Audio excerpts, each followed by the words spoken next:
Le grain, ils sont quand jaillit tes oreilles et ton esprit.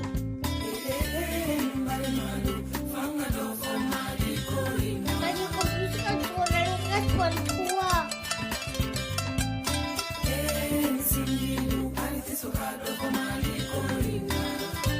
On marque sur 2 de 21h à 22h.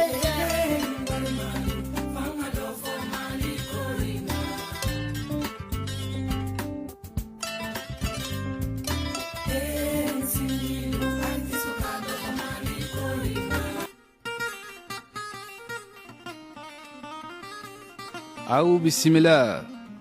Bienvenue au grain, chers auditeurs, chères auditrices.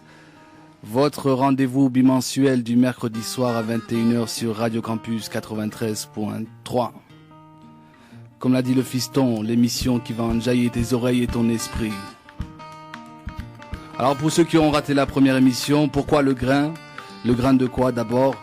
C'est pas le grain G-R-A-I-N, mais c'est le grain G-R-I-N. Et si vous avez eu la chance d'aller au Mali, vous avez forcément vu un peu partout dans les rues ces lieux informels de réunions conviviales où les gens refont le monde autour d'un thé. Et c'est ça qu'on appelle le grain. Alors à l'origine, le grain est principalement un lieu d'entraide, de cohésion et de transmission de la connaissance. Et c'est pour ça que nous avons décidé de vous convier un mercredi sur 2 à notre grain, afin de bavarder autour d'un thème et en guise de thé, vous servir le meilleur des musiques afro. Alors quel thème ce soir? Après avoir parlé d'amour, un thème totalement différent, quoique, une émission spéciale car une émission hommage à une figure incontournable du XXe siècle, capitaine Thomas Sankara aka le Che Guevara africain. Président de 1983 à 1987 d'un pays que les colons de l'époque avaient nommé la Haute-Volta et que notre homme avait rebaptisé Burkina Faso, le pays des hommes intègres. Demain, nous commémorons le triste anniversaire de son assassinat perpétré le 15 octobre 1987, mais présenté à l'époque par les sources officielles comme une mort naturelle. Et on aura l'occasion de parler ce soir de ça avec Raymond Kodjo de l'association Survie. Bonsoir Raymond. Bonsoir. Et Pierre Mandon, thésard en 4e année au CERDI à l'école d'économie de Clermont-Ferrand. Bonsoir. Salut Pierre. Mathieu. Et un tout nouveau à cette table, auteur d'une chronique, vous verrez l'œil du néophyte, petite nouveauté. Bonsoir Maxime. Bonsoir Mathieu. Et quelques amis qui sont venus au grain. Bonsoir tout le monde. Et pour commencer cette émission, écoutons notre homme Thomas Sankara, discours de l'ONU, début de son discours d'ouverture à l'ONU. Captain Thomas Sankara, and to invite him to address the Assembly. Monsieur le Président, Monsieur le Secrétaire général, honorables représentants de la communauté internationale, je viens en ces lieux vous apporter le salut fraternel d'un pays de 274 000 km² où 7 millions d'enfants, de femmes et d'hommes refusent désormais de mourir d'ignorance, de faim et de soif, tout en n'arrivant pas à vivre véritablement depuis un quart de siècle d'existence comme État souverain siégeant à l'ONU. Je viens à cette 39e session vous parler au nom d'un peuple qui, sur la terre de ses ancêtres, a choisi dorénavant de s'affirmer et de s'assumer dans son histoire, dans ses aspects positifs comme dans ses aspects négatifs, sans complexe aucun. Je viens ici enfin, mandaté par le Conseil national de la Révolution du Burkina Faso, pour exprimer les vues de mon peuple concernant les problèmes inscrits à l'ordre du jour et qui constituent la trame tragique des événements qui fissurent douloureusement les fondements du monde en cette fin du XXe siècle. Un monde où l'humanité est transformée en cirque, déchirée par les luttes entre les grands et les semi-grands, battue par les bandes armées, soumise aux violences et au pillage. Un monde où des nations, se soustrayant à la juridiction internationale, commandent des groupes de hors-la-loi vivant de rapines et organisant d'ignobles trafics de fusils à la main. Monsieur le Président, je n'ai pas ici la prétention d'énoncer des dogmes. Je ne suis ni un messie, ni un prophète. Je ne détiens aucune vérité. Ma seule ambition est une double aspiration.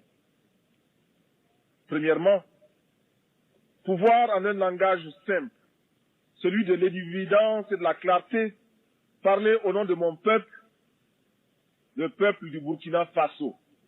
Deuxièmement, parvenir à exprimer aussi, à ma manière, la parole du grand peuple des déshérités, ceux qui appartiennent à ce monde qu'on a malicieusement baptisé tiers-monde, et dire, même si je n'arrive pas à le faire comprendre, les raisons que nous avons de nous révolter. Et ça, c'était il y a 30 ans. Et c'est terriblement d'actualité, Raymond, n'est-ce pas? Eh oui. Et allez, comme on parle d'histoire d'actualité, si tu pouvais déjà commencer à nous planter le décor, donc parler, donc à l'époque là, Thomas Sankara arrive en 1983. Dans quelles circonstances à peu près il arrive? Nous décrire, en gros, nous mettre dans le bain de cette émission là. Eh bien, Thomas Sankara arrive donc à 33 ans, appuyé par des partis politiques clandestins à l'époque et une partie de l'armée. Il prend le pouvoir en Haute-Volta, ancienne dénomination du Burkina Faso.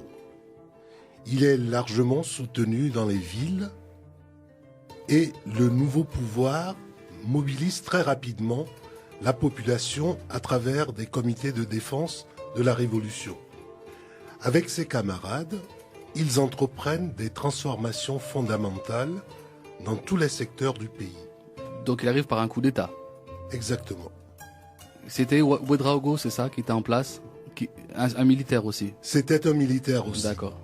Et par contre, ce militaire, et c'est ça que Thomas Sankara veut corriger,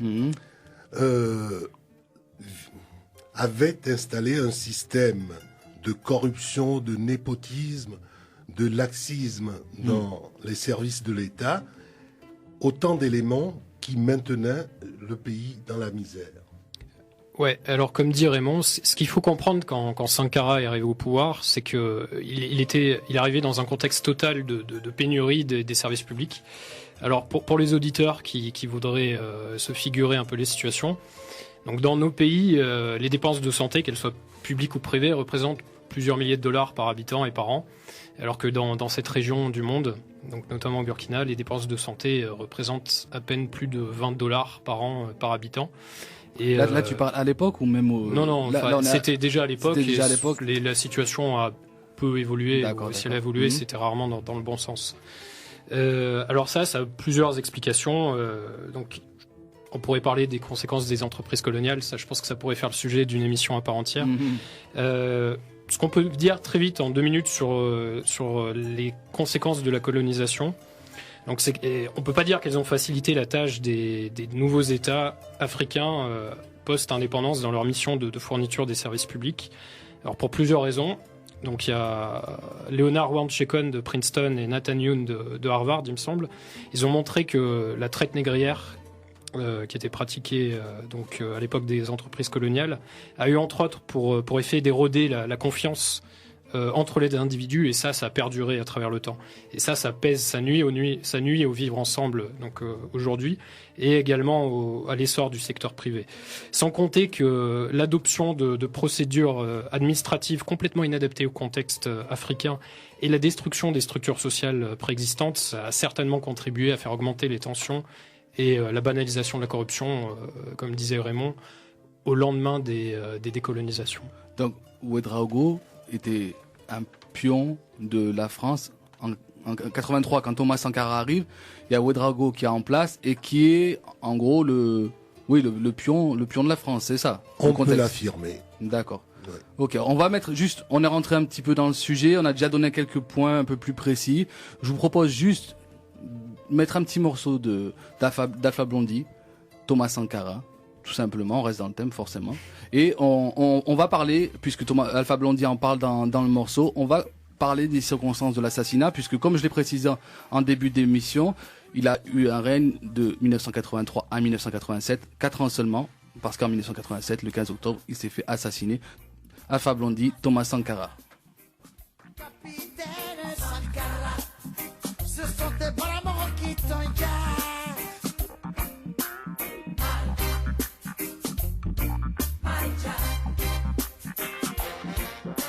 Sankara, Thomas Sankara, capitaine Sankara, ce sont tes bras morts qui t'engagent. Un coup d'État entraîne toujours d'autres coups d'État. Et les frères d'armes, tôt ou tard, deviennent ennemis. Et ça, je vous l'avais déjà dit. Le pouvoir se prend par les urnes et non par les armes. Et non par les armes. Sankara, Thomas Sankara, capitaine Sankara, ce sont tes bras morts qui t'ont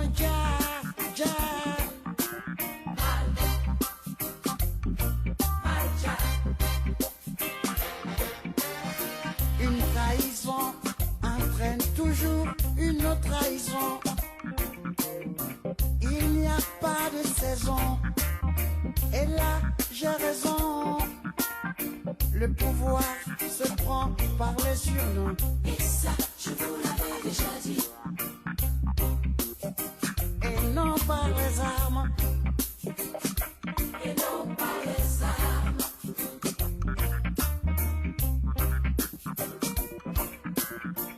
Le législateur se lave en famille, mais pas dans le sang.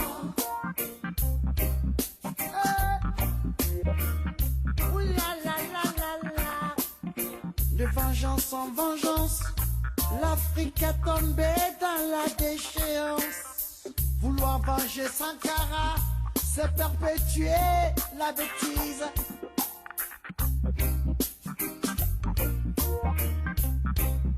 La bêtise politique, antidémocratique, soif de pouvoir. C'est la boulimie du pouvoir, c'est la gourmandise du pouvoir. Le législateur se lave en famille, mais pas dans le sang.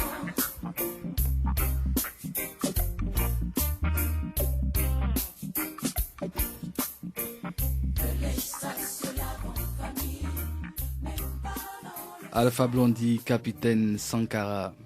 Alpha Blondy parle de la famille. Ce sont tes Baramoro qui t'ont déjà.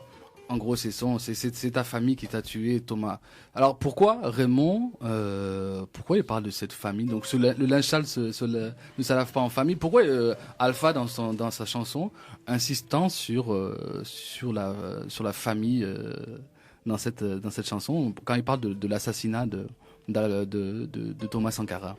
Eh bien, c'est tout simplement parce qu'il s'agit bien d'un fratricide, puisque Thomas Sankara et Blaise Compaoré ont été élevés ensemble. Ils ont été élevés ensemble? Oui. Blaise Compaoré est en quelque sorte le fils adoptif du père de Thomas Sankara. D'accord, donc c'est pas seulement des compagnons de chambrée à l'armée? Absolument pas. D'accord, c'est quand même important. Il n'en demeure pas moins que c'est bien Blaise Compaoré avec le régiment de la sécurité présidentielle qui, le 15 octobre 87, a perpétré cet assassinat, ce fratricide,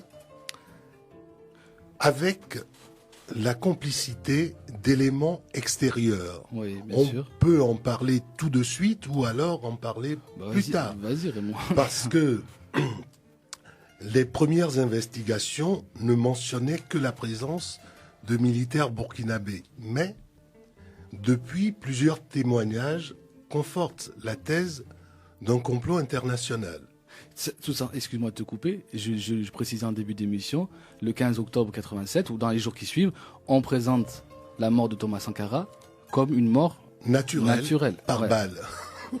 Naturelle par balle, d'accord. Comme on sait le faire en Afrique.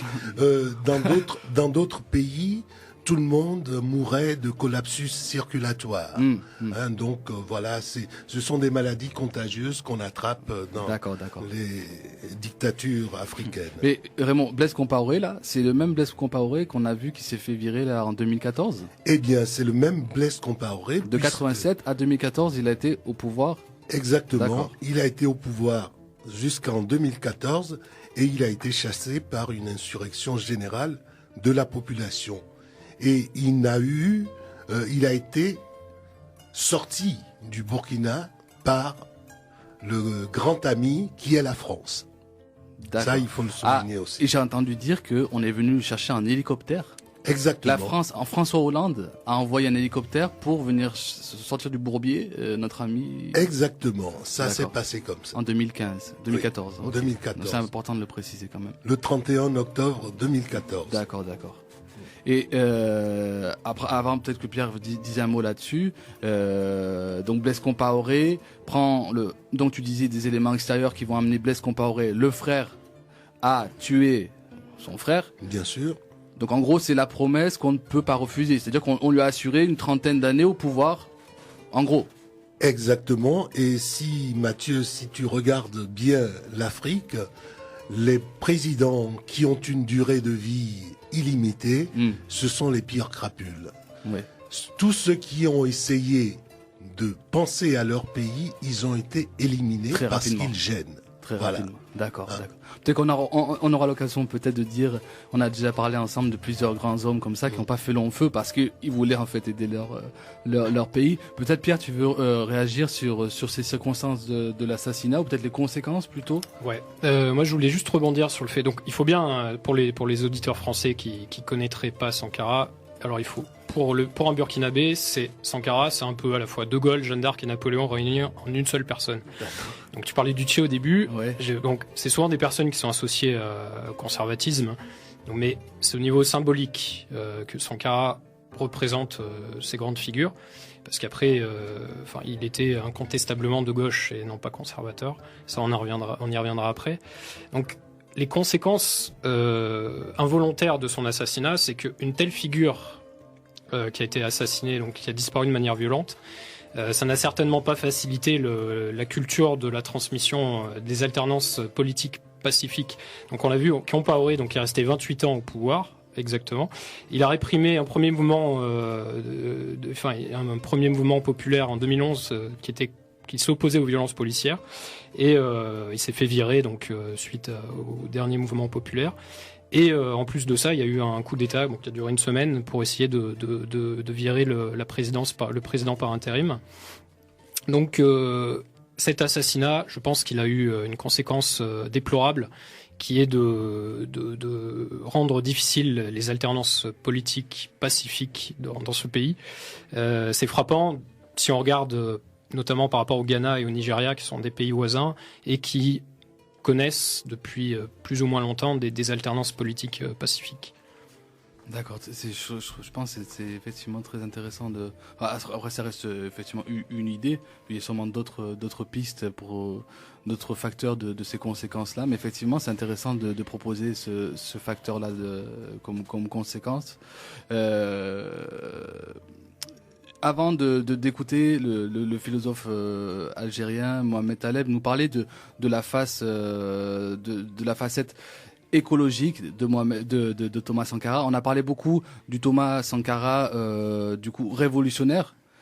Comment on s'appelait, c'était quoi? C'était un parti, Raymond, le CNR. C'était quoi, tu sais, on l'entend dans le discours qu'il y a eu en début d'émission. Je dis de Raymond ou Pierre, en début d'émission, il dit le CNR.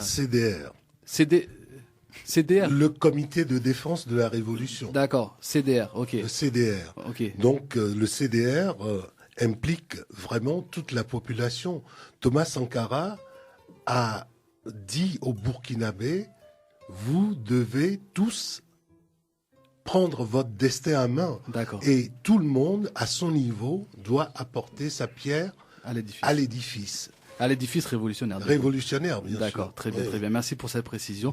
On va, si vous voulez bien écouter, du coup, on a vraiment la chance d'avoir eu au téléphone ce philosophe donc Mohamed Taleb, qui va nous parler donc de la face du Thomas Sankara écologique. Aussi bien au nord qu'au sud de la planète, Écologiste. aussi bien en Orient qu'en Occident, est frappé par une désespérance qui frappe toutes les générations et quasiment tous les groupes sociaux. Il y a une désespérance qui n'est pas simplement motivée par les guerres de tous contre tous auxquelles on assiste depuis quelques années, ce qu'on appelle le choc des civilisations, qui n'est pas simplement motivée aussi par le réchauffement climatique et la crise écologique, c'est vraiment une sorte de crise liée à une panne dans des projets de société, dans des projets de civilisation. Et pour diverses raisons, un certain nombre d'analystes ont considéré que l'Afrique était le continent le plus malmené par cette désespérance. Et il est vrai qu'on a parlé à une certaine époque de l'afro-pessimisme pour caractériser l'absence de perspective d'avenir pour notamment la jeunesse africaine. Il se trouve que le Burkina Faso et l'expérience de Thomas Sankara, qui est une expérience qui a duré à peine 3-4 ans, donc c'est un laps de temps très court, le Burkina Faso de Thomas Sankara, à partir de 1983, a été un pôle de lumière dans le drame africain, en quelque sorte. Et il est tout à fait significatif qu'aujourd'hui, en 2015, au Burkina Faso et en Afrique en général, eh bien, le nom de Thomas Sankara continue à résonner, à claquer comme un drapeau claque au vent, comme l'expression d'une sorte d'étendard d'une quête de justice, de dignité, de souveraineté. Donc il y a une présence, une actualité de Thomas Sankara. Alors, ce qui est intéressant, c'est que lorsqu'on regarde l'expérience politique de Thomas Sankara, lorsqu'il a été donc en charge de la responsabilité du pays, donc à la suite de la Révolution, on s'aperçoit que l'un des volets les plus importants a été le volet écologique. Et pourquoi je dis que c'est important? Parce qu'en même temps, c'est prophétique, c'est visionnaire. Nous sommes en 1983, nous ne sommes pas en 2015. Au mois de décembre prochain, il y aura une conférence internationale à Paris sur le climat. Thomas Sankara parlait déjà des problèmes climatiques en Afrique. En quelques années à peine, la politique écologique de Thomas Sankara, et donc de son équipe aux responsabilités, a permis la plantation de plus de 10 millions d'arbres. Et il est vrai que la lutte contre la déforestation était pour Thomas Sankara un enjeu majeur. J'ai retrouvé dans mes travaux sur Thomas Sankara un interview qu'il avait donné donc dans les années 80 à un hebdomadaire algérien, Algérie Actualité, lors d'une visite dans ce pays. Et le journaliste lui pose une question sur la contribution du Burkina Faso à la lutte contre la désertification.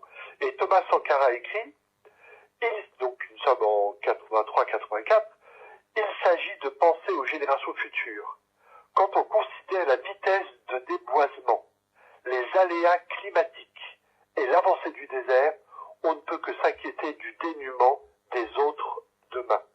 Notre pays consomme une quantité de bois telle que si elle venait à être alignée dans des charrettes, elle permettrait de relier le Cap au Caire. C'est dire à quelle vitesse nous détruisons notre forêt. Nous avons pris des dispositions. Ce sont essentiellement les 3 luttes. La lutte contre la coupe du bois anarchique, la lutte contre les divagations des animaux et la lutte contre les feux de brousse. En parallèle, nous avons planté 10 millions d'arbres. N'importe quelle cérémonie commence et finit par une plantation d'arbres.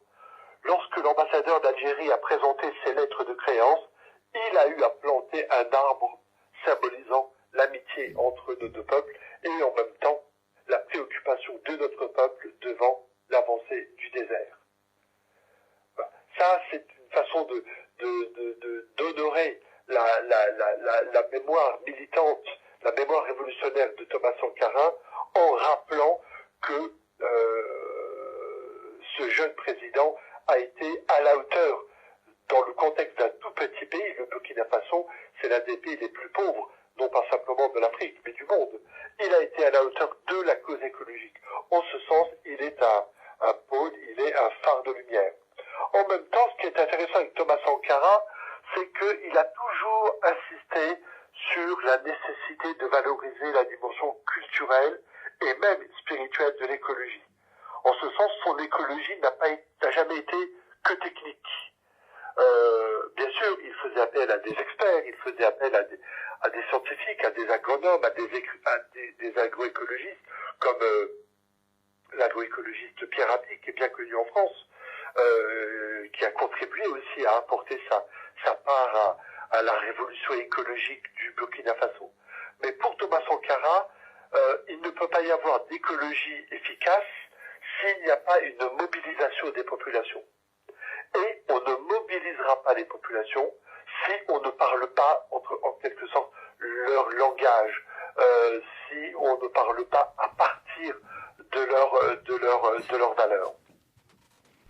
Voilà, c'était l'intervention. Donc on a eu vraiment l'honneur d'avoir une intervention. Il y aura encore une partie de cette intervention en fin d'émission. Donc du philosophe algérien Mohamed Taleb, qui a donc parlé, comme vous l'avez entendu. Lui, donc, je lui ai demandé, en fait, je l'ai joint, je lui ai dit, voilà, Monsieur Taleb, vous avez écrit de nombreuses lignes sur Thomas Sankara. Est-ce que vous pouvez rendre hommage à Thomas Sankara comme ça en quelques mots? Et il a décidé de prendre le pan comme ça, vous avez vu. C'est rendre hommage. Il dit c'est rendre hommage à Thomas Sankara que de parler du Thomas Sankara et de son combat autour de l'écologie. Tout à l'heure aussi, tu as parlé Raymond du CDR et tu as dit c'est immobilisé. Il fallait que chacun apporte sa pierre à l'édifice révolutionnaire.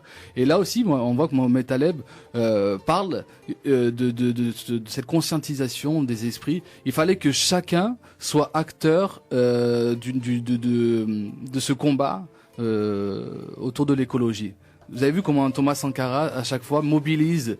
Il mobilise pas comme ça une élite, ou il va mobiliser une élite, des experts, mais il va mobiliser le peuple pour aller au bout de ses idées. Je sais pas si vous voulez dire un mot là-dessus, si vous avez quelque chose vous voulez rebondir là-dessus avant qu'on écoute juste un titre de Sherlock. Raymond, si tu as quelque chose à ajouter. Tout est dit. Hein. Thomas Sankara, c'est le président qui prend en compte les problèmes de son pays, de sa population, et qui entend, avec la collaboration de tout le monde, agir pour le bien commun. Point final, il gêne. Les autres ne pensent pas comme ça. Ouais. C'est leur poche qui les intéresse. Très bien. Bon, on va écouter un petit peu de musique et après, on va écouter la chronique de Maxime. Sherlock qui chante Sankara, du coup. Sherlock, chanteur sénégalais, qu'on aura l'occasion aussi de repasser dans nos émissions futures.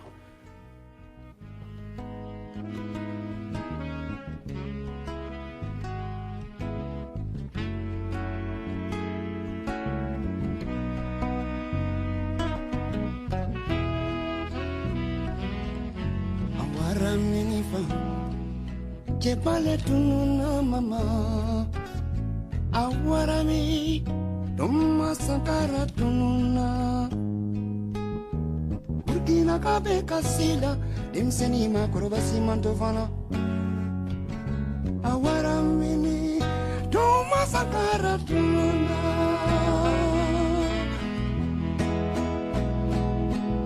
Awara mini fa Awara mini Thomas Sankara tununa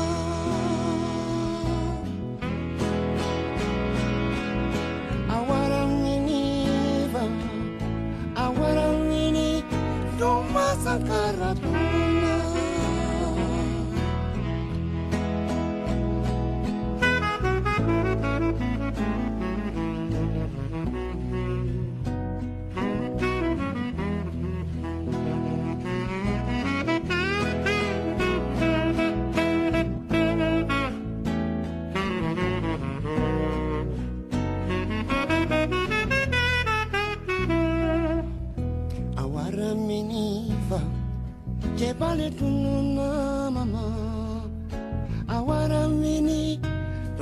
Sankara tununa Ukina kabi kasila dinsini makorosi matovana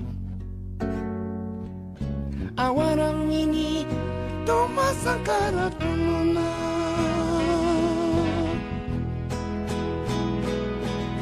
Awara mini va Awara mini Thomas Sankara tununa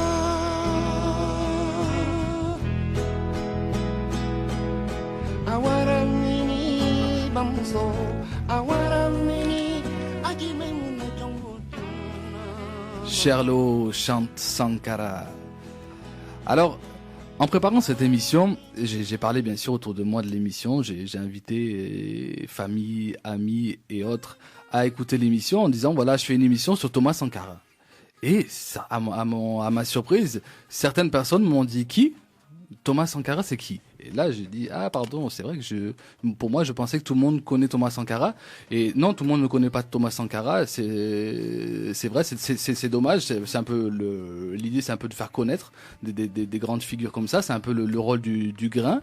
Et on s'est dit, pourquoi pas faire une chronique, le thème du grain vu par un néophyte, c'est-à-dire, voilà, dans les amis à qui j'ai parlé de l'émission, il y avait Maxime, puisqu'on travaille ensemble, ça c'est pour une petite anecdote, et je lui ai dit, dans ce cas-là, écris un truc, je vais te montrer un documentaire, et si ça dit d'écrire un truc, si ça a été touché par l'homme, si tu peux écrire une petite bafouille, et que tu veux nous accompagner pendant l'émission, Maxime a été partant, et donc voilà, Maxime, en gros, t'as vu le documentaire sur YouTube, c'est quoi, Thomas Sankara, l'homme intègre. L'homme intègre. Donc voilà, on va te laisser dire un peu ce que tu as pensé du merci à toi, Mathieu. Vas-y. Alors ce soir, j'aimerais apporter le point de vue d'un néophyte, le point de vue d'un non-spécialiste, comme peut-être vous pouvez l'être derrière votre radio. Pour cette émission, consacrée à Thomas Sankara, j'ai regardé le documentaire que vous pouvez retrouver sur YouTube ou via le site de l'association de Mathieu, codon.fr, Thomas Sankara, l'homme intègre. Alors j'ai trouvé ce documentaire très intéressant. Il m'a donné envie de me pencher sur la vie du personnage historique qui est Thomas Sankara. Ce qui m'a séduit d'abord chez cet homme politique visionnaire burkinabé, c'est sa volonté de changer un pays, voire un continent entier, qui est l'Afrique dans les années 80. Après 20 ans de gouvernement corrompu et incompétent, ce jeune homme se dédie enfin aux problèmes du peuple, comme nous avons pu le voir avec Raymond. Humble, ce jeune capitaine charismatique a affirmé son envie de réformer un État corrompu qui était la Haute-Volta. Dès son accession au pouvoir, il rebaptise son pays le Burkina Faso, pays des hommes intègres. Comme nous avons entendu au début de l'émission, pour témoigner de son humilité, je citerai une phrase de son discours du 4 octobre 1984 à l'ONU. Je n'ai pas ici la prétention d'énoncer des dogmes, je ne suis ni un messie, ni un prophète, je ne détiens aucune vérité. Il y a aussi, pour la petite histoire, obligé ses ministres à utiliser des Renault R5 et non de luxueuses limousines. Président à l'âge de 33 ans et assassiné à presque 38 ans, Sankara n'a pas eu le temps de mener toutes les réformes essentielles au Burkina Faso. Désirant l'indépendance et l'autosuffisance de son pays enclavé et sous influence française en pleine guerre froide, Sankara soutient l'idée d'un tiers-monde fort, libre et fier. Son idéologie est de rejeter l'impérialisme et la mentalité d'assister. Très tôt, Sankara milite pour l'émancipation de la femme, veut faire bouger les mentalités, produire local et défendre l'intérêt du Burkina Faso. En critique, le documentaire lui reproche d'avoir voulu réformer trop vite, d'avoir eu parfois des passages autoritaires, ne cherchant pas à déléguer et évinçant ses opposants à travers des dérives révolutionnaires. Cependant, 30 ans après, Thomas Sankara demeure un président visionnaire et novateur pour son peuple et le monde entier.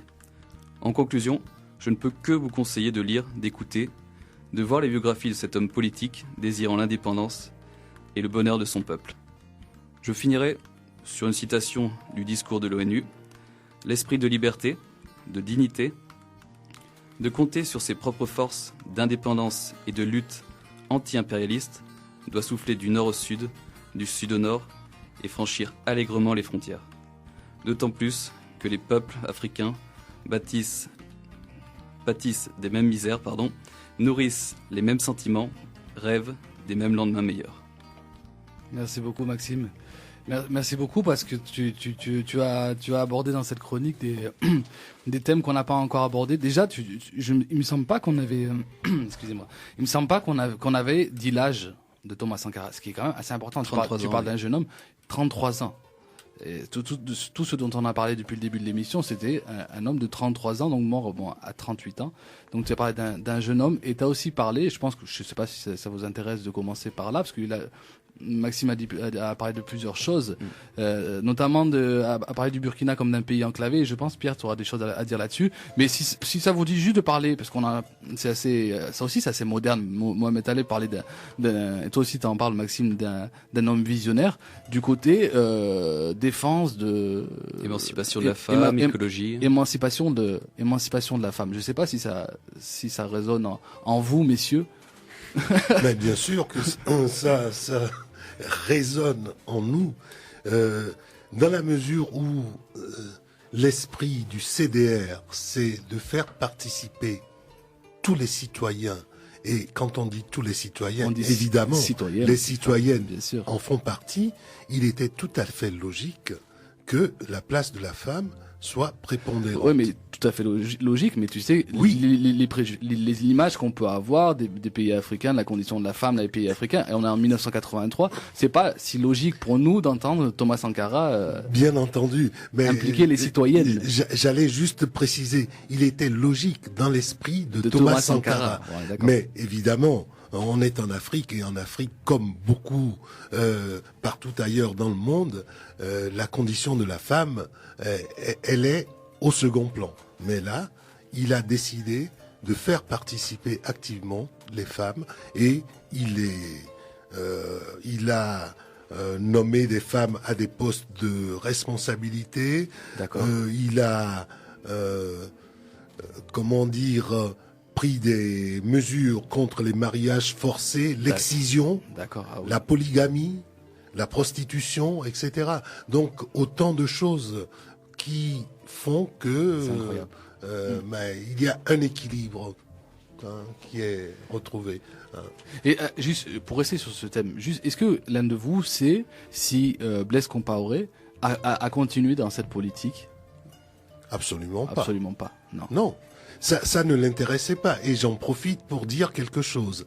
Il y a eu un malentendu dans les compagnons de Thomas Sankara lorsqu'il a pris le pouvoir. Parce que, en Afrique, évidemment, on le sait bien, quand on vient au pouvoir, c'est pour s'enrichir. Et c'est pour la vie. Et c'est pour la vie. Or, arrivé au pouvoir, les compagnons de Thomas Sankara se rendent compte qu'il veut faire bien précisément ce qu'il a dit, c'est-à-dire se mettre au service du pays. Ouais. Et c'est Maxime qui rappelait qu'il obligeait les ministres à rouler en 4L, mais c'est normalement, quand on est ministre, c'est la grosse limousine, c'est etc.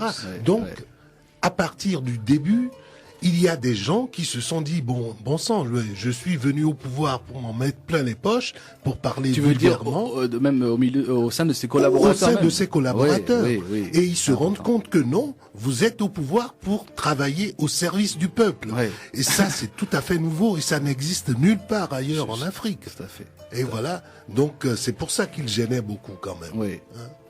Et tout à l'heure, je parlais donc du point qu'avait abordé Maxime sur... On n'a pas situé géographiquement le Burkina. On n'est pas sur un pays côtier du tout. Hein. On n'est pas en Côte d'Ivoire. Je ne sais pas si les auditeurs se représentent l'Afrique. Allez tout de suite sur Wikipédia ou Google Images. Regardez la carte de l'Afrique. Le Burkina est un pays, comme tu l'as dit, Maxime, enclavé. Et du coup, je ne sais pas, Pierre, il y a forcément des conséquences. Du coup, merci Mathieu. Du coup, tout à l'heure, j'avais parlé des conséquences négatives des entreprises coloniales.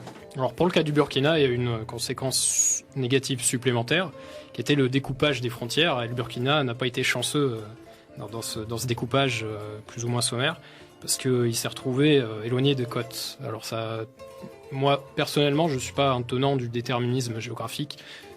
En deux mots, ça veut dire les économistes qui pensent que le développement dépend uniquement de la situation géographique et du climat, de l'environnement, ce genre de choses. Mais il n'empêche que pour un pays qui dépend de matières premières, d'une agriculture vivrière et de certains produits de base comme le coton et l'extraction d'or, c'est un atout considérable d'avoir un accès au commerce international. Donc on en a la preuve. Pas besoin de grandes théories, en fait, on en a la preuve empirique. On peut voir autour de nous, notamment les pays qu'on appelle les tigres asiatiques, comme la Corée du Sud ou Singapour, ou alors l'île Maurice, qui est au large de Madagascar, qui ont en fait pu bénéficier de leur accès au commerce international, de leur accès direct à la mer, et qui ont pu se développer en combinant une stratégie d'ouverture commerciale et leur ouverture naturelle au marché. Et je pense que c'est pas complètement le fruit du hasard si en Afrique de l'Ouest, les plus grandes économies sont des pays côtiers, quoi. Le Sénégal, la Côte d'Ivoire, le Ghana, le Nigeria est un cas un peu à part parce que c'est un très grand pays par la population et très renfermé sur lui-même. Mais en tout cas, je pense que l'enclavement du Burkina est un handicap supplémentaire pour assurer sa mission fondamentale de finances publiques, de mobilisation des ressources fiscales, ce genre de choses. Et encore ça, tu parles parce que c'est ton domaine, tu parles du volet économique, mais on parlait d'un homme visionnaire, il y a 30 ans, au niveau de l'apport de connaissances, d'ouverture avec le reste du monde. Peut-être aussi que quand on parle de pays enclavés aussi, on pense peut-être à ça. Là, on a pris juste un petit peu de retard, c'est pas grave, on est au grain, on discute tranquillement, sauf qu'on n'a qu'une heure. Donc, on va écouter tout de suite la deuxième partie de l'intervention de Mohamed Taleb, qui va parler cette fois-ci de la face plus spirituelle. Quand on parle d'Afrique, ça vient naturellement. On parle de spiritualité et ces valeurs morales qu'incarnait capitaine Thomas Sankara. Donc on écoute Mohamed Taleb. Ce qui est intéressant, c'est que dans le contexte de l'Afrique noire et notamment de toute cette zone saharienne et sahélienne, il y a un pluralisme religieux important, avec bien sûr l'islam, bien sûr le christianisme et bien sûr les traditions traditionnelles animistes. Et Thomas Sankara considérait qu'un dialogue devait avoir lieu entre toutes ces forces spirituelles. Et ce qui est intéressant, c'est que Thomas Sankara a écrit des choses sur la tradition musulmane, qui serait bon de rappeler aujourd'hui en ces temps d'islamophobie, aussi bien en France qu'en Europe et à l'échelle du monde. Thomas Sankara écrit « L'islam est indéniablement une pensée entière qui guide la vie de plusieurs millions d'êtres. Nous ne pouvons nous adresser à tous ces gens sans prendre le langage auquel ils sont réceptifs et sur la base philosophique minimale à laquelle ils sont sensibles. Nous n'hésitons pas à nous référer au Coran pour faire comprendre à nos populations leurs droits, la nécessité d'une moralisation. Mes références au Coran sont volontaires et elles procèdent du respect que j'ai pour cette philosophie entière et profonde qu'est l'islam. L'homme s'épanouit à travers les dépassements de lui-même tels que le prône le Coran. Dépassement parce que chaque individu recèle en lui un certain nombre de tares qui peuvent être vaincus, mais qui sont aussi difficiles à vaincre. Il faut une force morale, une force intérieure, personnelle, pour oser livrer bataille à tous ces freins qui sont en nous. L'islam développe cette conscience de la lutte morale. Et la force de lutter que sécrète la morale est une force positive. Dans ce cas, c'est un épanouissement de l'homme. Voilà. Pour moi, c'est une parole de Thomas Sankara qui dit énormément de choses. Lorsqu'il nous dit qu'il y a en nous des tares, mais qu'il y a aussi la possibilité de les vaincre et que la lutte morale intérieure est une exigence pour l'épanouissement, il est en train de parler du djihad. Mais de quel djihad? Il est en train de parler de ce que la philosophie musulmane appelle le grand djihad, c'est-à-dire la lutte morale, la lutte intérieure contre l'ego, et puis bien évidemment contre l'égoïsme. Et à travers l'expérience du Burkina Faso de Thomas Sankara, et à travers les militances aujourd'hui au Burkina Faso, au Mali, en Algérie, en Égypte et dans toutes les contrées africaines, et puis au-delà des contrées du tiers-monde, ce qui est à l'ordre du jour, c'est précisément de garder l'espoir, de faire naître en soi cette force morale, parce que c'est elle qui permet la transformation du monde. Merci. Nous avons choisi de risquer de nouvelles voies pour être plus heureux. Nous avons choisi de mettre en place de nouvelles techniques.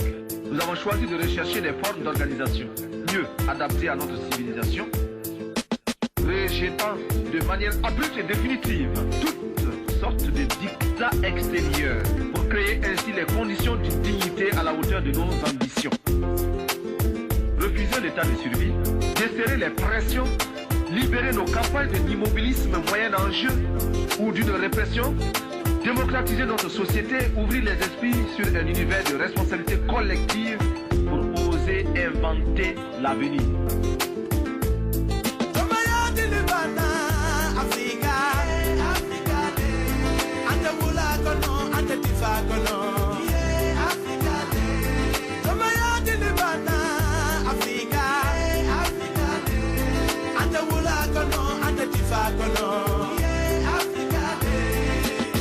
Mon Afrique c'est pas rien que des cases, elle est loin des images qu'on peut voir dans tes films nazes. Mon Afrique elle est à l'aise dans ce millénaire, ici on parle web, on parle net, on parle cellulaire. Mon Afrique elle a des bases plus que séculaires, mais l'avenir se conjugue en révolutionnaire. C'est pas que j'idéalise, je suis un missionnaire, fils de Sankara, mon regard l'œil du visionnaire. Mon Afrique c'est pas la guerre, c'est pas la famine, de l'or et du diamant, de l'uranium, j'en ai plein les mines. Mon Afrique c'est pas la mort, c'est pas la misère, regarde autour de toi c'est le soleil et puis la mer. Mon Afrique tu peux la voir, elle est dans les rues, elle roule en Cadillac et en pine, elle prend le scooter. Mon Afrique tu peux la voir, elle est dans ma rue, elle vit à 100 à l'heure pour la campagne, elle prend la hammer.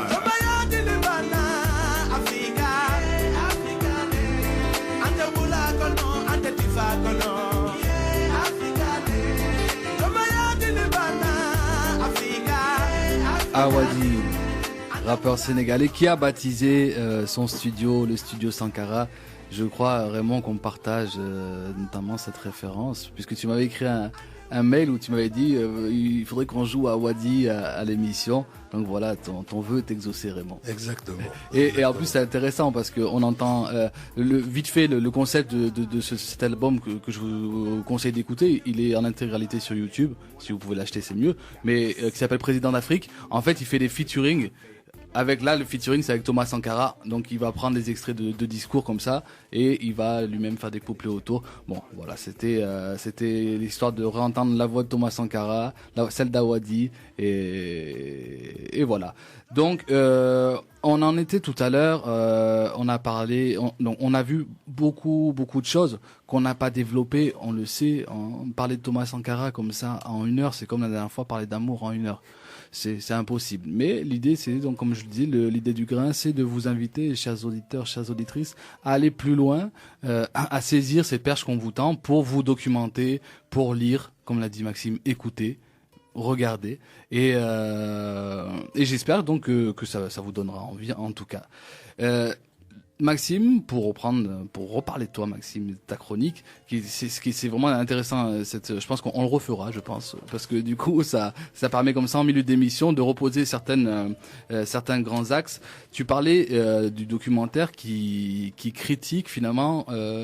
Tu peux me rappeler la critique émise en quelques mots par le documentaire? Bien sûr, de ce que j'en ai retenu au moins, on va dire. Oui, vas-y.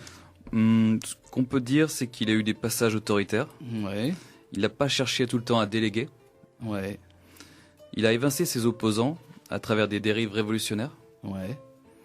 C'est ce que j'en ai retenu. Alors après, on peut retrouver plus, mais... Et après, ce à quoi on pourrait rétorquer, est-ce qu'on peut faire comme ça une révolution en si peu de temps? En si peu de temps et en douceur finalement.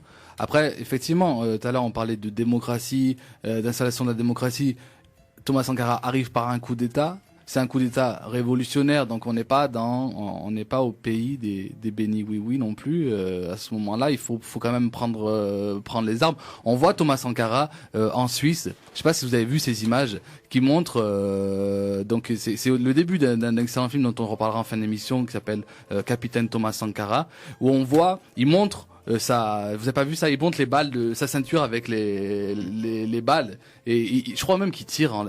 Peut-être il tire pas, mais en tout cas, il montre que voilà, il faut se lever contre l'impérialisme. Et en gros, quand même, il dit pas, il faut se lever avec un micro. Hein. Il prend, enfin voilà. Oui, on n'est pas face non plus à. On est loin de François Hollande, par exemple. C'est sûr que Thomas Sankara, c'était un homme d'action. Et je pense que c'est évident que. En fait, vu son ambition de changer radicalement les choses, donc c'est sûr que comme tous les dirigeants politiques amenés à occuper des responsabilités et à vouloir faire bouger les choses, il a dû, je pense, réprimer l'opposition. Je crois que si on regarde les archives, il y a aussi plusieurs faits où il aurait torturé les opposants.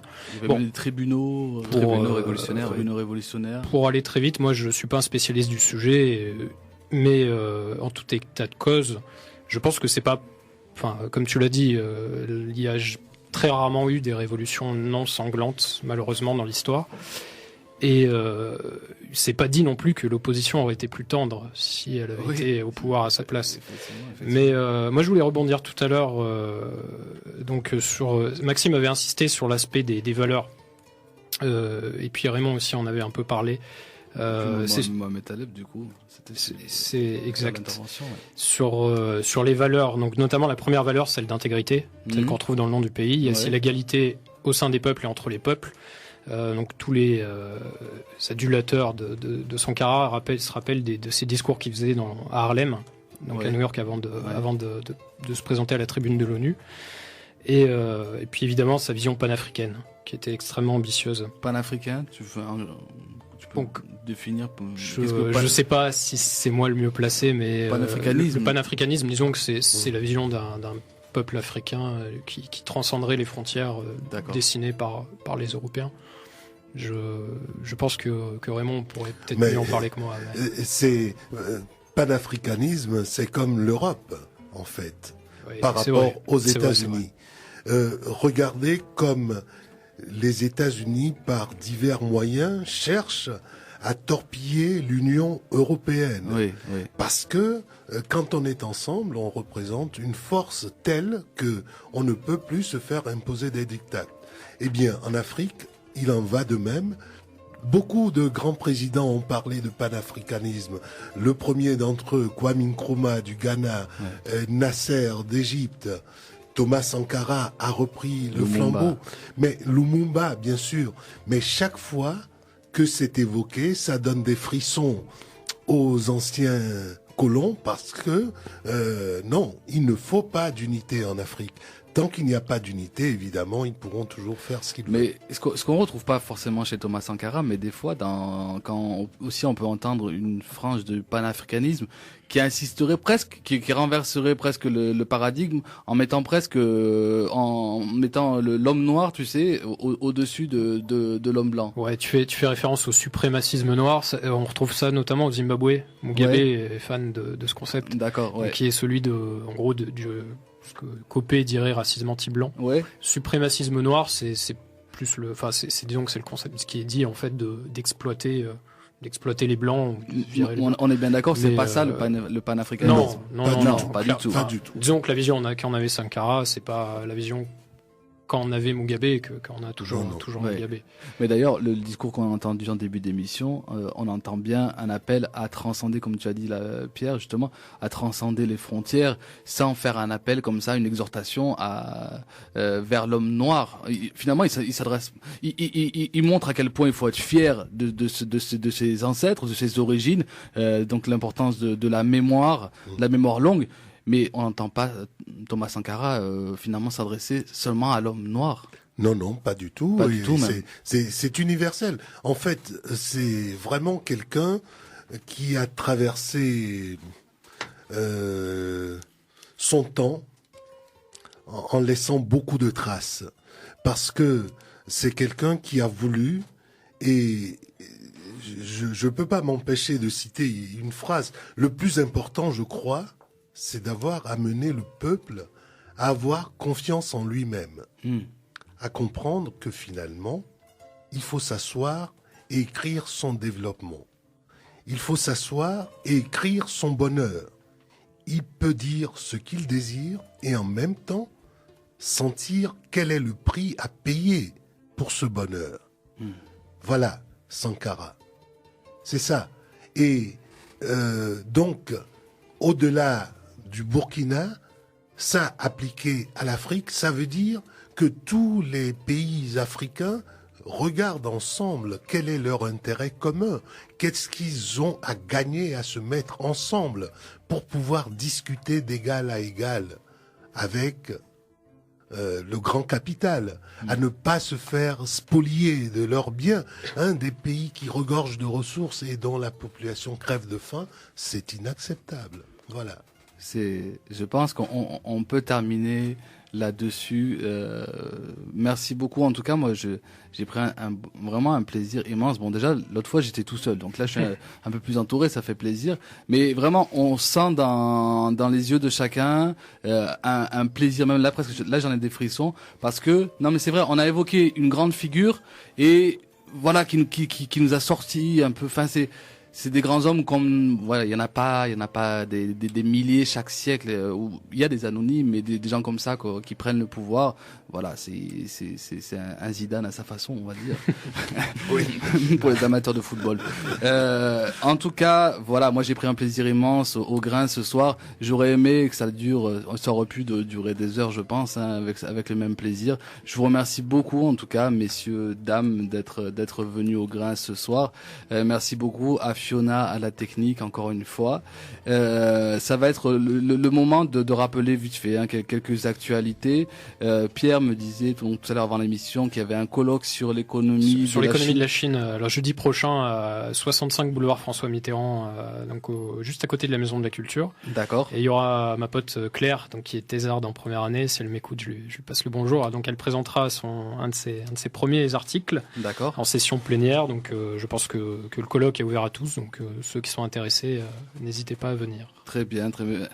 On avait le plaisir d'avoir. Elle n'a pas voulu parler, mais en même temps, peut-être qu'elle parlera plus tard. On avait Charlotte là de Survie qui a accompagné son acolyte Raymond. Donc Survie, on n'a pas eu le temps d'en parler, on en reparlera dans d'autres émissions. Mais Survie, tout est dans le slogan, décolonisons nos esprits. Parle beaucoup de France-Afrique. Allez sur leur site survie.org, le Twitter, le Facebook. Le relais local, c'est Survie 63. Il y a une page Facebook. Dans le cadre de la semaine de la solidarité internationale, Survie organise une projection le jeudi 19 octobre à la Maison de l'Oradou à 18h. De toute façon, vous retrouverez ces références. Jeudi 19 novembre à la Maison de l'Oradou, c'est Charlotte qui m'a fait une petite blague. Jeudi 19 novembre à la Maison de l'Oradou, donc dans le cadre de la semaine de la solidarité internationale.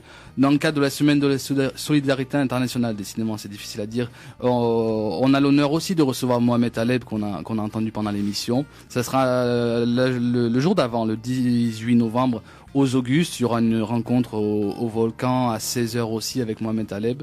Donc là on est dans la semaine de la solidarité internationale et c'est l'occasion aussi de remercier vraiment beaucoup encore Monsieur Taleb de nous avoir accordé un peu de temps pour pouvoir faire cette intervention. Vous pouvez retrouver, on va mettre en lien, je pense, messieurs, quels ont été les sites qui vous ont permis, vous, de peut-être de donner un peu de matière à vos interventions. Tout à fait. On peut déjà citer sur le site de Survie